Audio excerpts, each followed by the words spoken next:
bit of time since we've had a consistent Wednesday every week, but I'm enjoying it so far.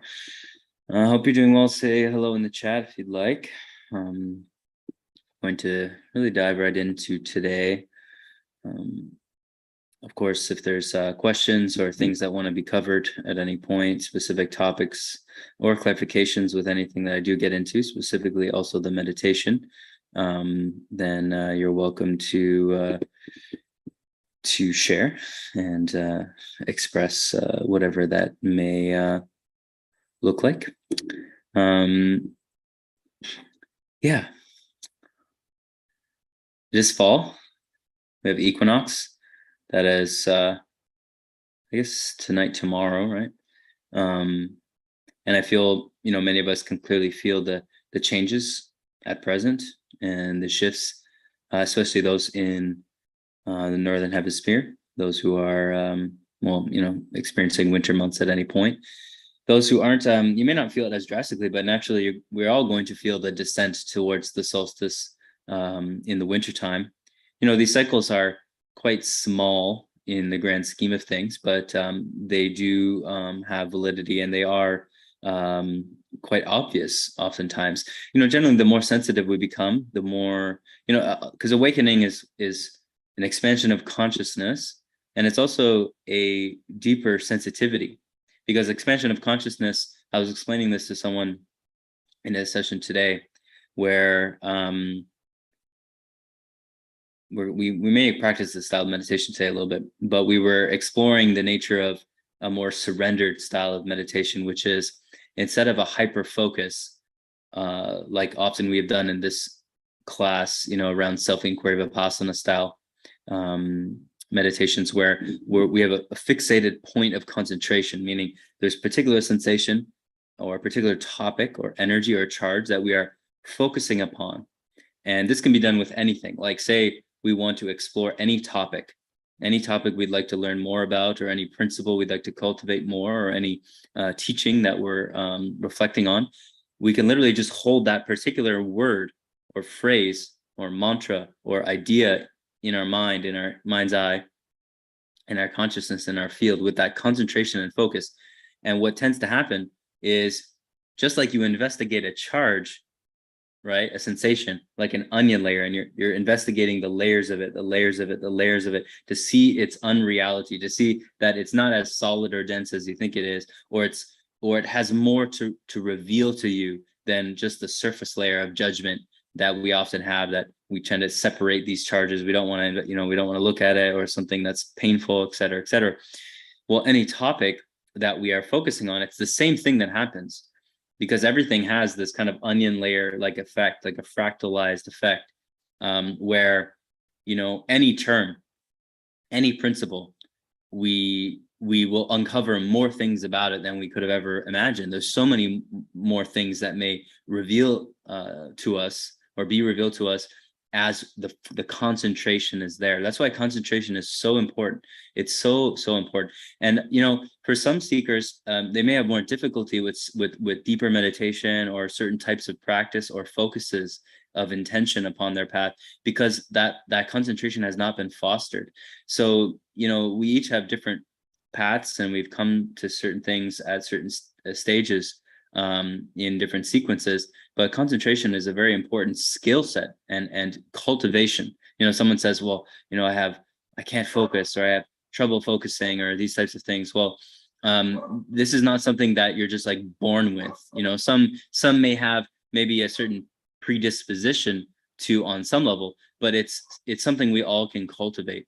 And that could be as simple as just putting a black dot on the wall and staring at it for 20 minutes and see if you can focus on it, let alone taking a certain idea in your mind and see if you can focus on that one thought, right? Or doing some mantra work, working with tones, right? Or having any certain goal in your life where that's the focus for a period of time, right? And so this has to be cultivated and practiced. And if you're finding yourself getting distracted in your life as a macro, or in your practices on the micro, it just means that a deeper cultivation of concentration is required most of the time. So coming back to the idea, if we focus on any particular idea, we're going to reveal all the layers of it, because just by the focus on it, we reveal more layers and more layers and more layers and more layers, just like the macro of our path. There's a focus upon the ultimate desire to know the peace of God in the heart. That's the primary goal, let's say. Well, that goal, the longer it's focused on, the more of it it's revealed, and the more layers of the onion, let's say, that are uncovered. And that's why, we can go through our life and learn the same lessons, more like on the same topic of respect or integrity or patience or compassion or love or all these kind of principles. We can learn the same lesson over and over and over in deeper and deeper and more profound ways. But it's the same thing. It's the same principle we're coming back to. And that's the nature of the path, right? We may think we've got something locked in, and then we get humbled again because there's a deeper layer of it that is to be revealed. And it's a very important part of the path. So I don't know where I was going with this. Oh yeah, we were talking about sensitivity, right? So as we expand our consciousness, we are tuning into deeper levels and more expanded levels of sensitivity. Like a child, we were just explaining this idea of concentration forms of meditation, which are very important. But through that concentration, also we are enveloped by a certain surrender.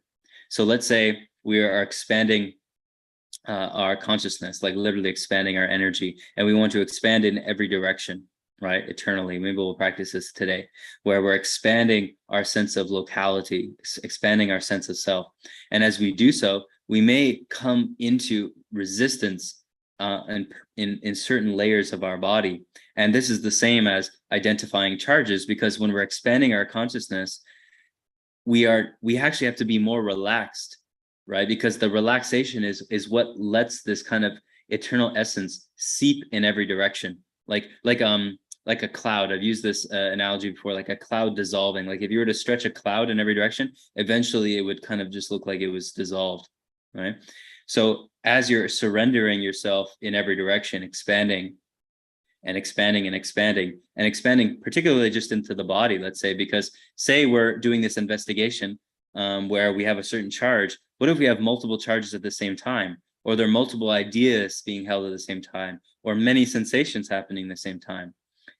This isn't so much of an if, but an inevitability, right? That of course there's millions, trillions of sensations and ideas and emotions and all these things happening simultaneously. So on one end, we have the concentration focus of investigating charges so that we can essentially unlatch them from their stagnation, because that's often why we feel density and charges, because it's stagnant energy. So that's one side. But the other side is seeping the awareness into every direction so it can hold in like a loving grandmother arms, right? All the sensations, thoughts, feelings simultaneously, where they can all just be exactly as they are. We don't need to investigate anything. They can just arise and then naturally fall, arise, naturally fall. But this is happening on a micro millisecond level, where millions of sensations, thoughts, feelings are happening all at the same time. Boom, boom, boom, boom, boom, boom, boom, boom. And so if we are the consciousness of God or the absolute or eternity, then we are within it all and as all of it simultaneously. Not one particular has to be focused at any one time, because it's all just naturally within the same perceived container, although it's not so much a container, but it's perceived in that way. So this requires a certain surrendering and a softening and a deepening into the sensitivity, because right now, although there's millions of sensations, thoughts, feelings happening, we're not really aware of them all at the same time, and rightfully so. It's actually better, because often we would go crazy. The ego structure, the ego framework would be dismantled in an instant. It would fracture, completely explode, right? If at many of us, our present level of consciousness, we were to even entertain that, because for many, the egoic level of consciousness wants to take ownership of it all and manage all of the thoughts, feelings, sensations, right? So it's in a constant need to deal with everything itself, like a micromanager, right? Like I have a bunch of employees, but I'm not going to let them do anything. I got to do it all myself, kind of thing, right? This is the way the ego functions, or the kind of damaged mental body. So when we're coming into a place of softening and a sensitivity and a surrendering, we're giving up that need for control, and we're welcoming all of the movements of these thoughts, feelings, sensations, because we have no problem with any of them. They can all be exactly as they are because, well, they are ourselves, arising and falling, arising and falling. It's just energy moving. It's not a separate awareness that's managing all of these thoughts, feelings, sensations like they're like something to be managed, right? They're just simply you arising as this and arising as that, but in a, exponentially expansive degree, like it's happening so fast I can't even, can't really conceive it. So this concentration and this ever-present surrendering, this softening, this sensitivity is both equally important.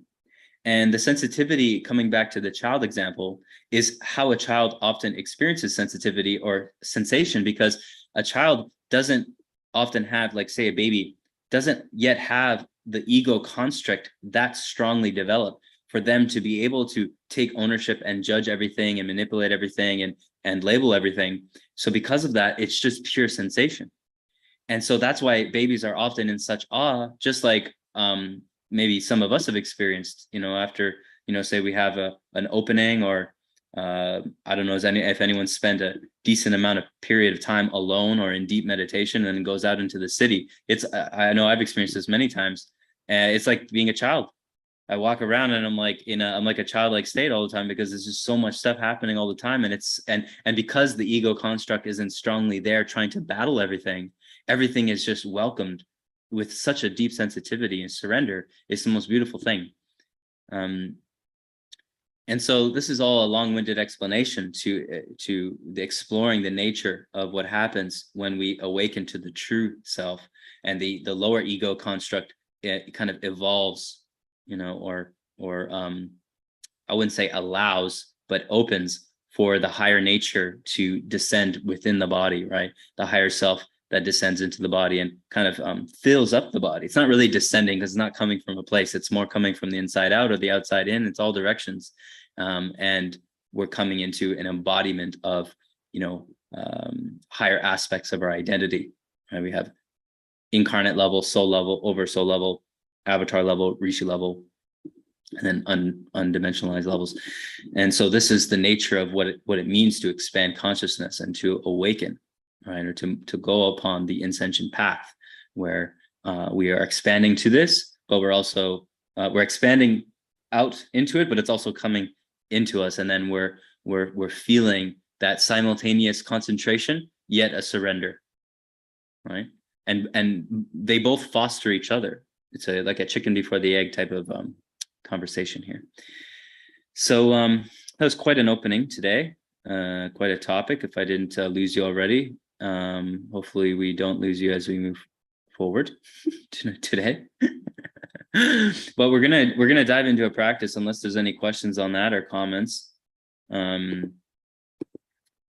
Veronique was saying, I found this to be true for myself, cultivating and fostering concentration. Yeah, it's such an important element. And we get humbled on our path when we skip steps, and often in the Western traditions, we don't have so much of a great framework. A lot of people have not had a great framework for this awakening. Most people in the world, because things are happening so rapidly.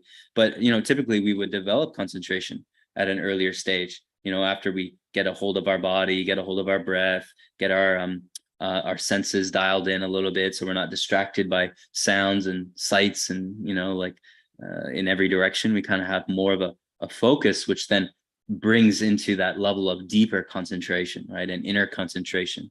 But this can be developed in many ways, like sometimes through sports, through art, through business, through life in general, relationships, so raising a child. Like, there's so many ways we can develop concentration, but it does have to be developed. So that's just an important point.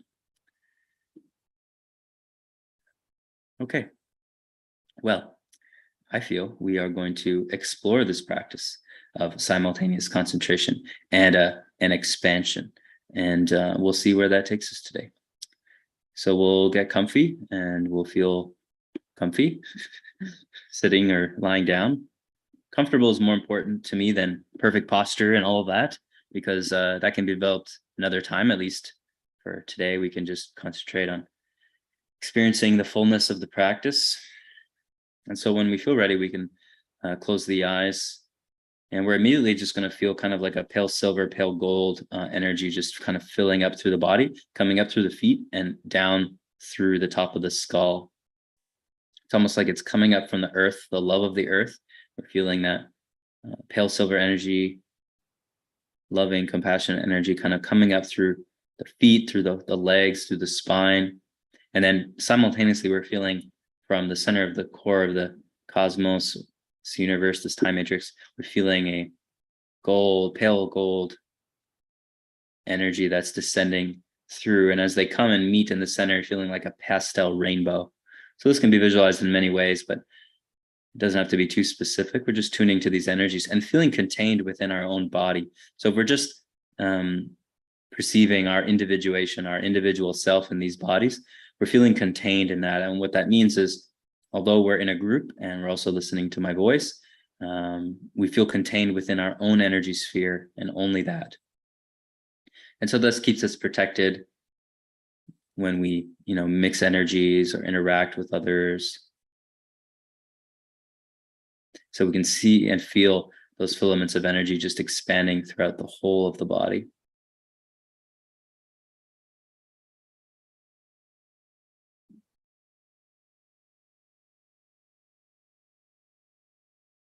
And we can even come into a cellular breathing type of breath like we've done many times before, and breathing this energy through the skin, through the organs, through the whole of our body. So we're expanding and contracting into every cell. Every cell is inhaling very slowly through the nose. And every cell is exhaling through the nose very slowly.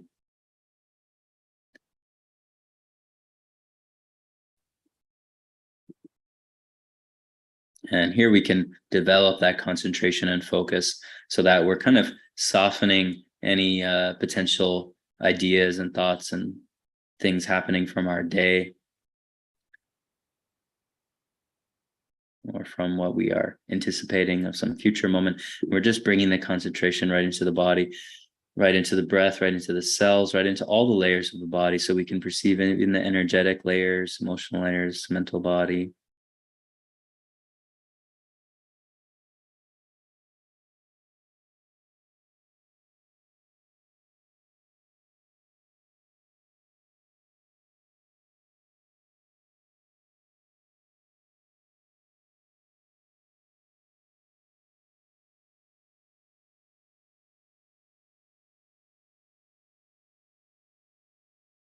And as we're doing this breath, we may naturally start to feel a certain surrender into the body. And this is just a softening, kind of like you would soften into a couch or into a bed or into a blanket or into I don't know, cuddling with someone or with a puppy or something of this sort. It's a softening, and that softening relaxes ourselves. It releases our guard. Often we tend to forget that we hold up a guard in the physical body. So you may hold unconscious tension in particular areas. And specifically when you're feeling a sense of stress or state of mind that's not so balanced or feeling natural.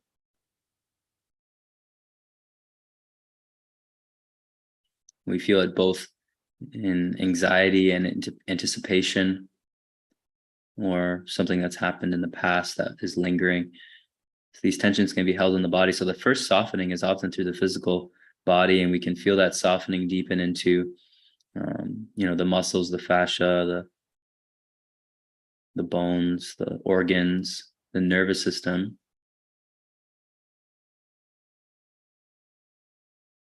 And the breath also often can help with this, but as well, it's very much a product of attention. Some of those areas of tension, if we don't bring our attention to those areas, they stay tense. So literally just bringing our attention there immediately reveals to us the tension, and then naturally we'll look to relaxing. And so this practice is no different than moving into our emotional body, where if we're feeling a certain emotional state that's irregular or feeling imbalanced or feeling charged in a particular way, it's the same softening. Again, a relaxing into the fullness of our body here.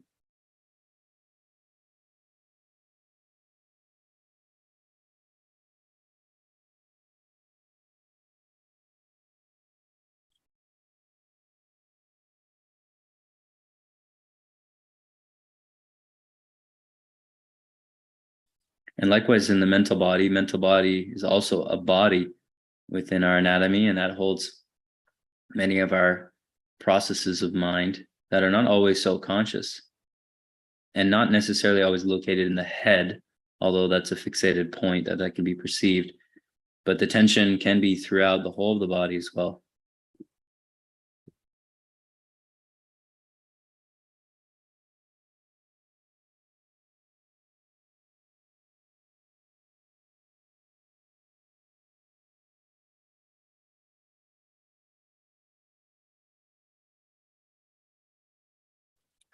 So this expansion of consciousness and our perception is just expanding into the expanded layers of the body. And as we feel, if we feel a layer of resistance or any sort of tension or a denser area, we're just simply relaxing into that and feeling a softening or a surrender into that space. And similar to the example of expanding the cloud in every direction, if you're expanding a cloud in every direction, naturally you feel and see the translucency of the cloud, like a lightening or a softening, a natural spaciousness that emerges.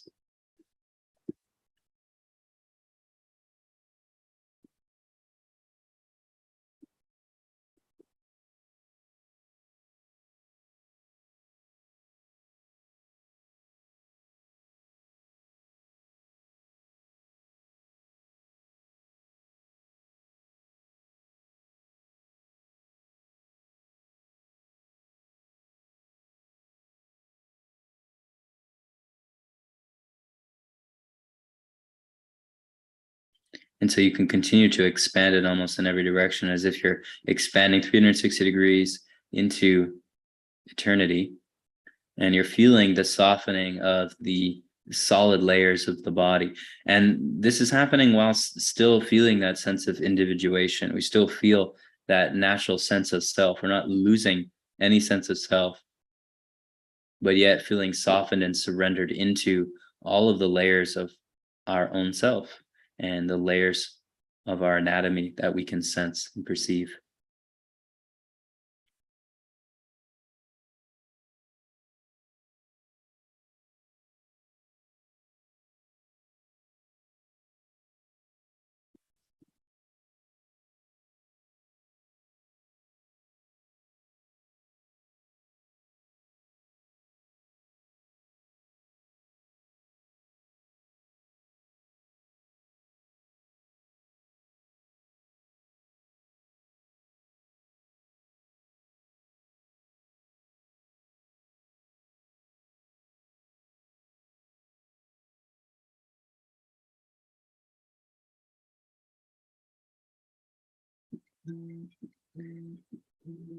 So particular layers of density that may be perceived at any layer of the body requires that focus and concentration while still having that surrendered, softening attitude, where it's like we feel ourselves seeping through that perceived density, because that density, of course, is majority spacious. It's mainly spacious. There's no real substance holding it there other than our unconsciousness.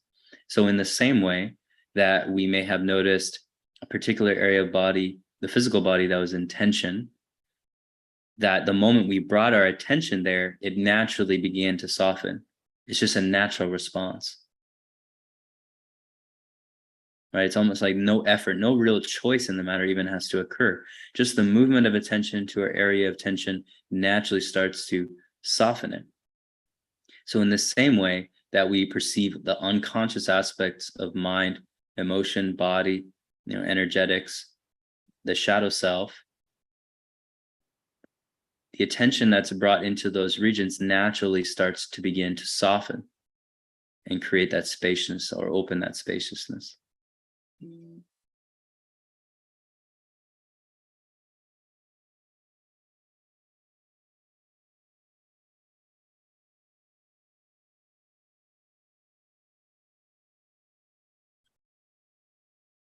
So what we were not already conscious of is what naturally creates suffering.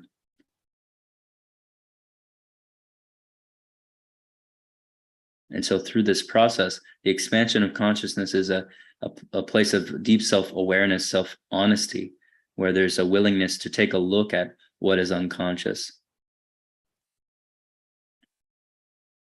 And of course, the same process can be utilized with any particular focus, because if there is a particular focus that arises, let's say a particular subject or person or topic,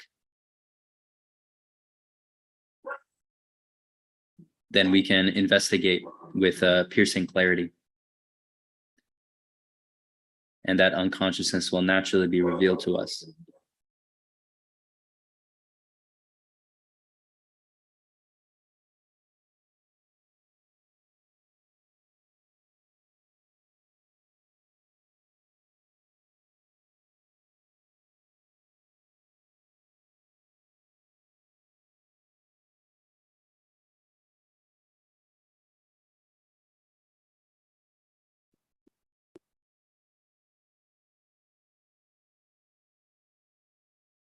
So at a certain point, and progressively so, a deeper and a lighter peacefulness, what may have initially been perceived as emptiness or vastness, spaciousness, also results as a deep peace, a silent peace. And this can come in waves as well, because as certain pockets are uncovered, it may reveal certain pains or unconsciousness that is to be further surrendered and softened into, investigated. And then, inevitably that will be perceived through or seen through, which is like the extension or expansion of the cloud to the point it dissolves.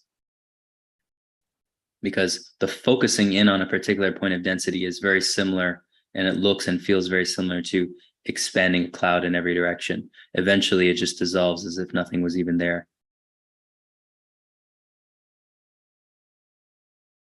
And so this requires the utmost focus and compassion and patience.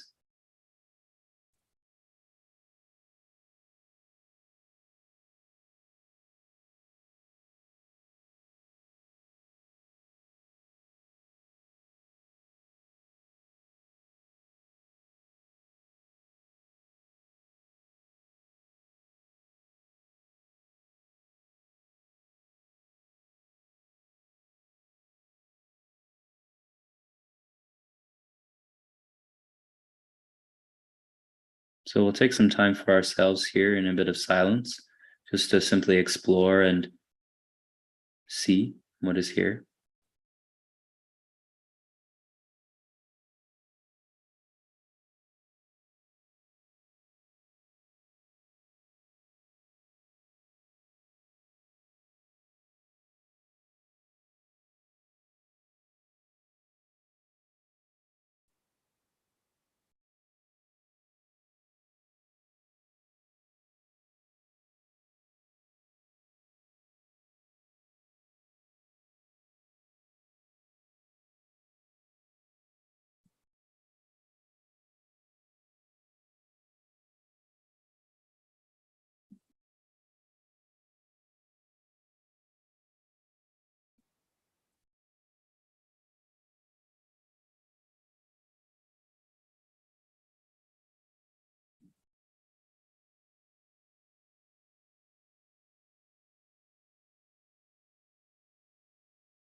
There's times where this piece naturally emerges into a more of a joyfulness, or more of a blissful love, compassionate love. Like you can contain a love for the whole of humanity or the whole of creation within you. And this is and can be continually expanded. So like the bounds, there is no bounds to this love, and you can feel that boundlessness as it expands through the whole of your body and perceivable sensation. Almost like over time, the perceivable nature of this love kind of just dissolves, like it's dissolving into eternity in every direction. It's quite difficult to put words to it exactly.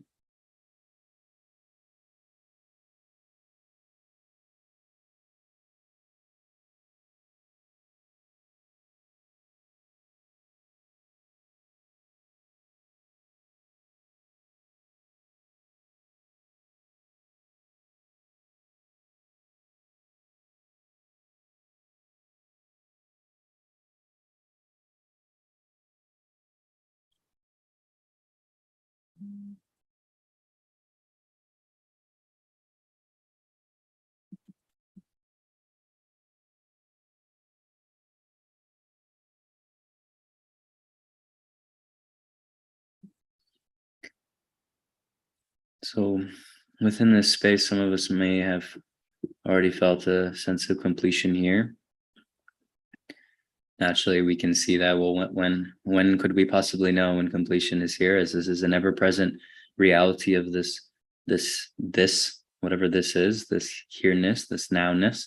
So we can simply rest here, whether we have the eyes open or closed. It's all good. We can continue as we like, or if there are any reflections or things to be shared in the chat from this practice or from anything related that's come up, or just something that wants to be shared, then this is also welcomed.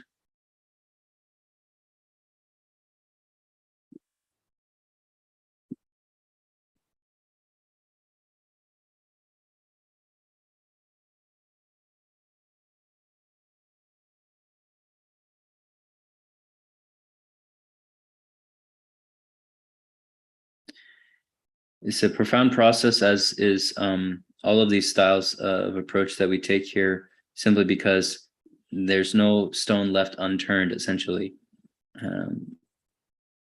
There are many techniques, many methods, many approaches to uncover many different types of stones, but the foundation comes by way of just simple awareness. It's the primary tool, and the most basic level tool, and the most advanced level tool, because it is the nature of how all things are brought to light.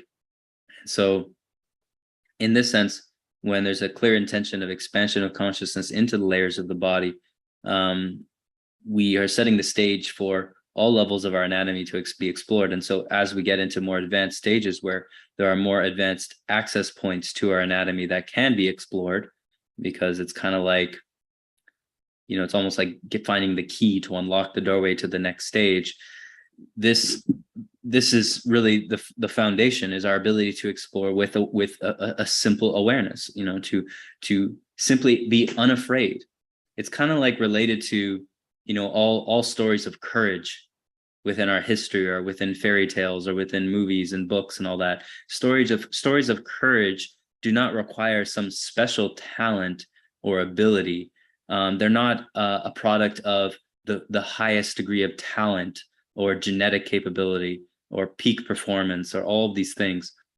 These things are often glorified in our world due to the nature of the confusion so many have, the paradoxical nature of what true honest courage is, like the ability to navigate something that is so unknown with the most fundamental foundational sense of trust, or willingness or focus to just simply explore it, having no real expectations or ideas on what's to come, and still simultaneously feeling all the pains and fears that come through that courage and through that exploration.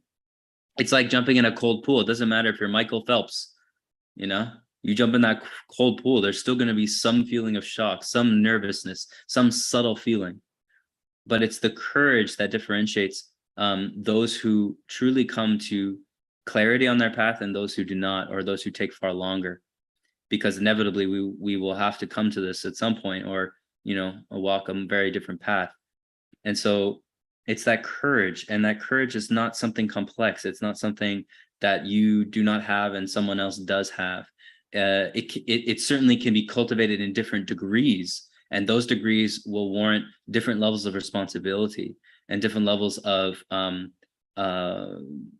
natural gifts that the universe gives to you, due to the equal measure of courage and willingness and honesty and all the things that you're demonstrating, that we're each demonstrating.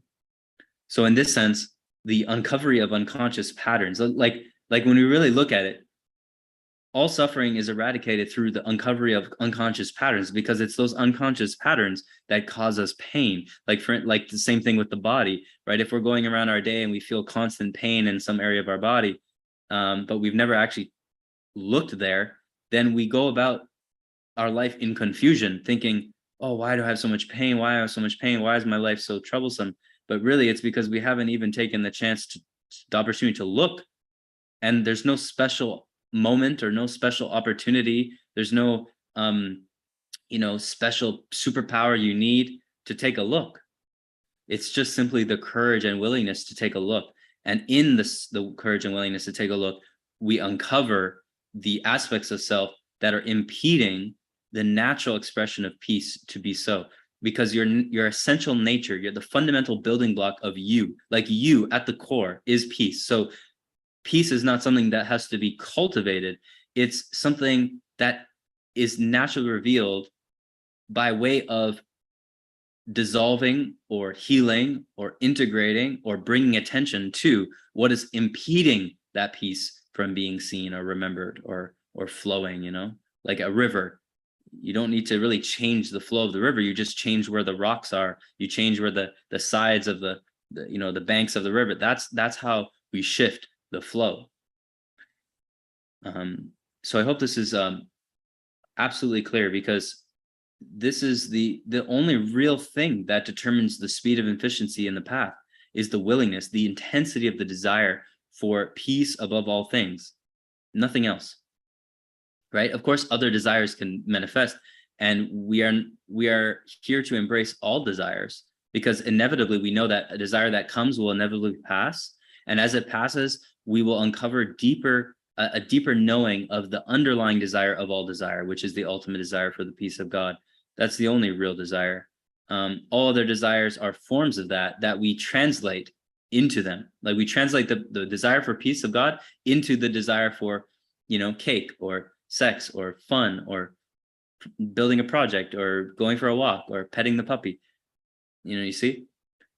So over time, as we start to see that really all desire is this one desire, then we begin to really focus upon that one desire within all of those same desires. But those same desires generally start to transform, or they have less weight or less importance, right? Not that we cannot explore them. They balance out in what they really are.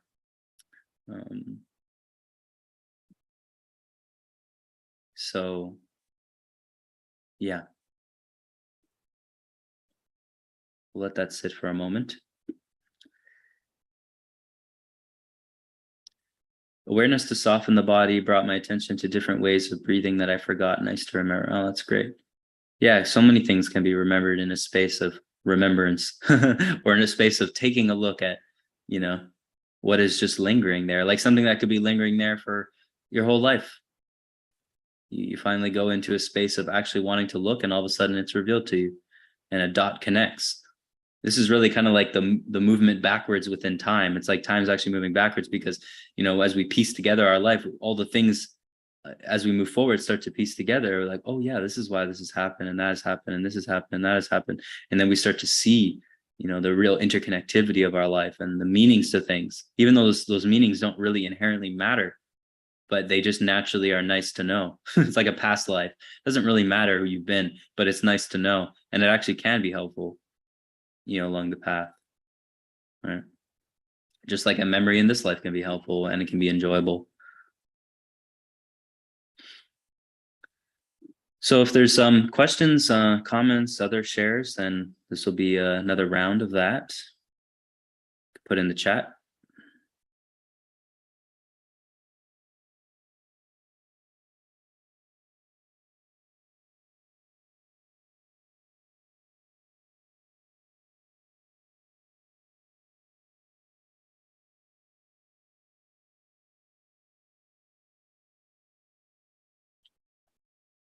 Some potent topics as per usual.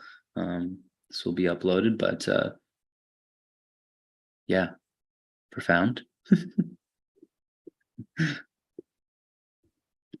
There's not too many more topics then that are more important than uncovering the intensity of our desire to know truth. That's really what determines the difference in how we achieve any goal, not just a goal of enlightenment or awakening or these kind of goals that we have in a spiritual definition, but any goal that we have in our life is a product of the intensity of our desire for it and the authenticity that we have matched that desire, because we could have desires that we're not being authentic about, like a desire that we think it's this desire, but really it's something else.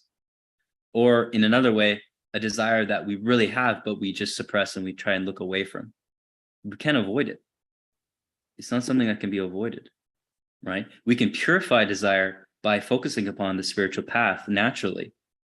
So that purifies desire in the sense that it reveals the truest desire of them all, which is the desire for peace of God or the love of God, right?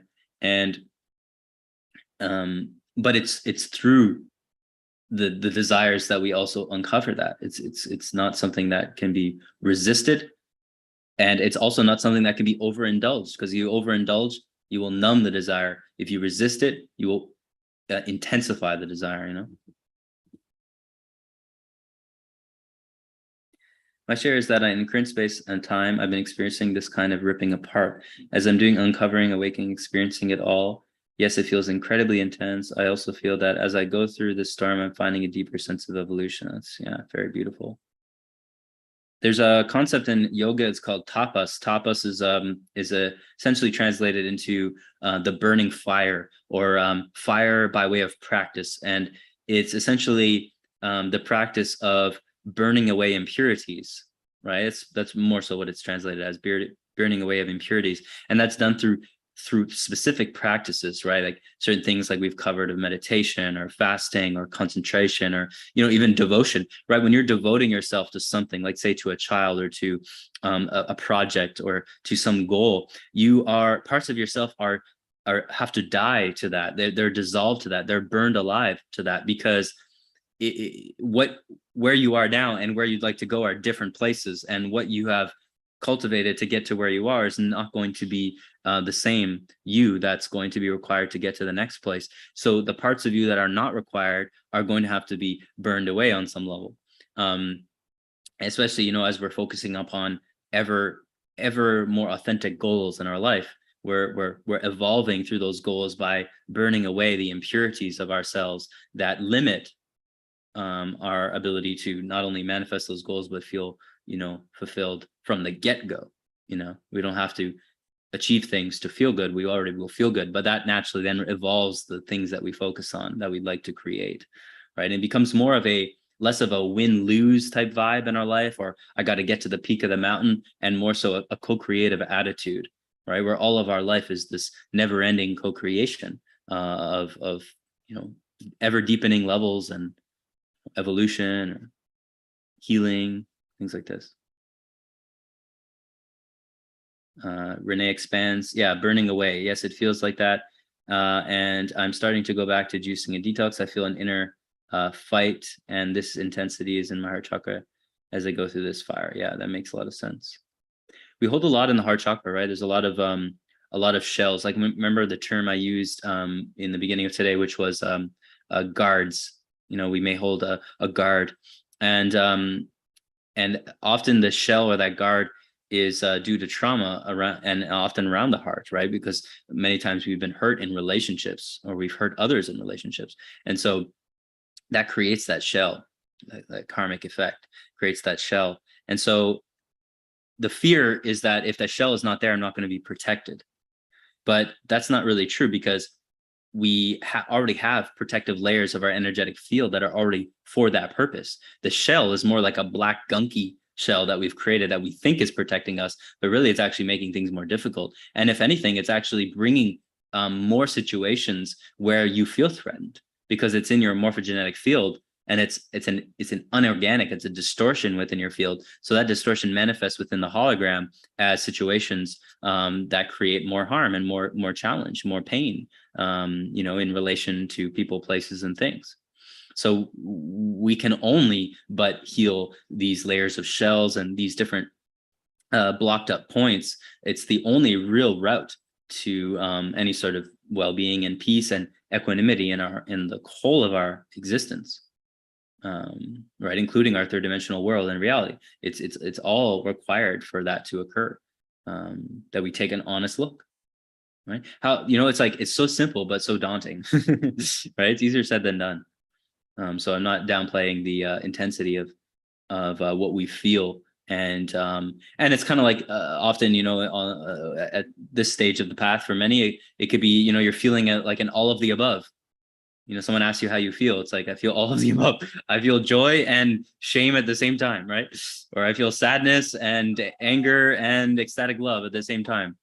And although that's extremely challenging and very daunting for previous versions maybe of ourselves, it's a great litmus test to know where we're at in the path, is when that starts to occur and we can be okay with it, right? We can be okay with it all, the intensity of all the feelings simultaneously, right? Where we're not needing to manipulate to hold only to the joy and resist the shame, or to stay in the shame and wallow in it and then resist the inevitable joy that's also there. You're okay with the whole of it. So that's how these emotions just naturally find their place, right? They find their balance naturally without you really needing to do so much, right? You're really taking the passenger seat on some level. As much as you're very much in the driver's seat, you're also relaxed, right? And you're relaxing into all. That's very much the practice today. It's a relaxing into all these layers, because the concentration and focus is required to zone into those layers of unconscious behavior, right? Because what other thing would be required? It's been going on your whole life. So yeah, you need some damn concentration to be able to zone in to that unconscious pattern that's just going on autopilot, right? So it's that concentration, but it's that surrendered compassion that is really going to do the core of the work in the healing, because that concentration gets us there, but it's that compassion that really gives way for the transmutation of those energies to be moved into something better. Because think of it this way, all patterns that we store as an unconscious, detrimental, distorted pattern is the same energy that will be used to create something anew, something beautiful and fresh, and something more uplifting, more joyful, more expanding and powerful in our life. So we are not in any place. We're in no place to be judging the energies of distortion or unconscious behavior, because it's that same energy. The more you judge it, the more you're limiting that same energy from evolving into something more beautiful and naturally blooming into something more beautiful. Just like the manure, is the fertilizer and eventually becomes, part of the flower, right? So this is this is nothing new. We've covered it many times. I'm sure you heard this many times before, many of you, but it's an endless reminder, right? So I hope that is helpful. We'll leave it another round if there's any questions. I'm going to put donation links here actually as well for those that want to jump in on that. Yeah, great topics, very helpful, I hope.